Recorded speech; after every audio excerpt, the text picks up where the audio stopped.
Hello boys and girls, this is Miss Woods and I wanted to make you a quick video about how to use a protractor. So I'm going to put my phone on my little contraption that I have here so that you can see my whiteboard. Okay, I have a whiteboard right here and I have drawn two rays. Here is a ray and here is a ray, and I want you to notice that this point where the rays meet is called the vertex of the angle. We're going to be measuring the distance from one ray to the other, and the distance is always measured in degrees. Okay, let's look at our protractor, and I want you to notice right here this little diamond shape. Some of y'all's protractors might be a circle.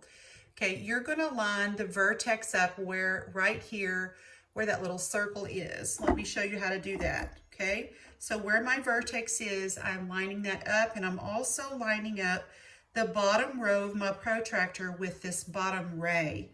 Okay, and then I'm going to take my whiteboard marker and I'm going to show you that I'm looking where this ray meets here. Now, we're looking, since our angle is facing the right-hand side of the protractor, I'm going to be using these bottom numbers right here, okay, to determine my measurement of my angle. So what I did was I took the whiteboard marker and I noticed that these right here on the bottom, they go by tens, 10, 20, 30, 40, 50, and 60. Notice that it's right exactly in between 50 and 60. What is right between 50 and 60? Well, it's 55 degrees, okay? So this is called an acute angle. Why is it an acute angle? And that is because it is less than 90 degrees, okay? So let's look at another one, and I'm going to show you what's called a right angle, or I'm going to attempt to draw a right angle.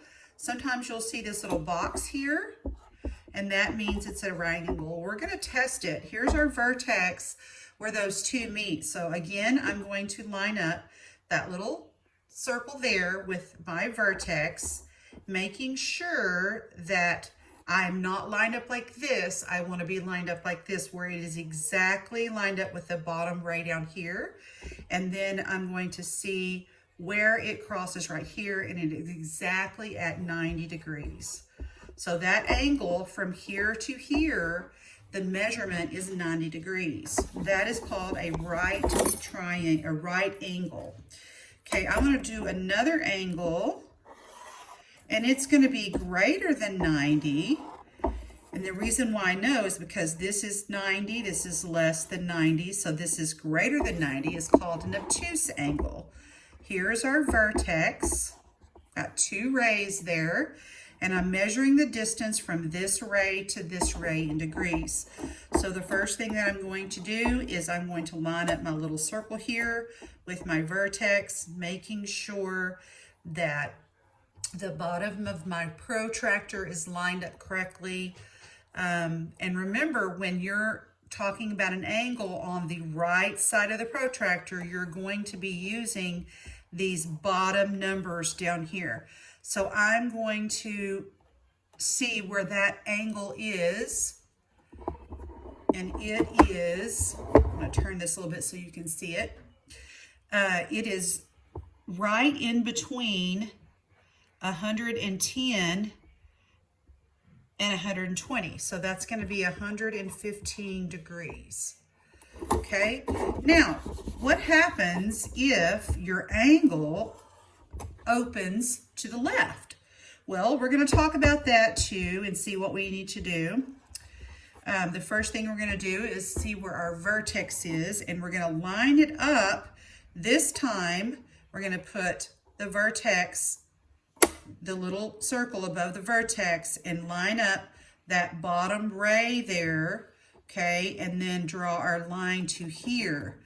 Now, this time, instead of using the bottom row, we're going to use the top row of numbers because our angle is on the right side. of the protractor. So if you look at the top, it's going to be 40 degrees. Okay.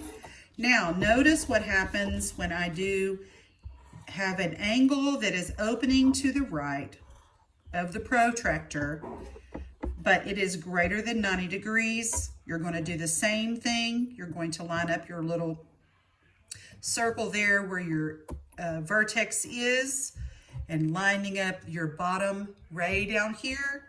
Okay, this time it's over here. Okay, and I'm going to use, again, because it's on the left, the angle is on the left side of the protractor, I'm using the top row here. Okay, and it goes by tens all the way from 10, and then here's 90, 100, 110, 120, and 140. So this one is 140 degrees. Okay, what makes it obtuse?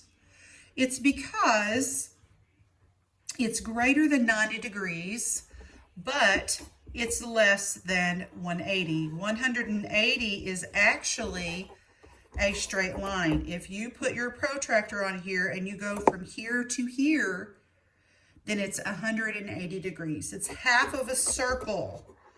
Okay, so let's do another one that looks a little different, something like this. What if your angle is turned sideways like this? What do you do?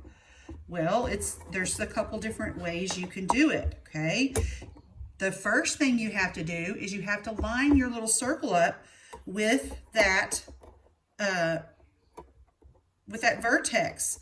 But you need to swing your protractor around and make sure that the bottom of your protractor is in line with one of the rays, okay? Now, if we are to look at it this way, here is our line right here. It opens to the right of the protractors. So if it does, we're going to use these bottom rows, and that is going to be exactly 50 degrees.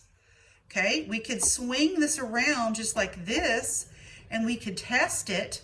However, this time it's on the left-hand side. If it's on the left-hand side, we're going to use the top row. And again, it's right at 50 degrees. Okay, so as long as you turn your protractor around, you can measure it from both sides. All right, if you have any questions, just let me know. Thank you so much. I will talk to you later. Bye.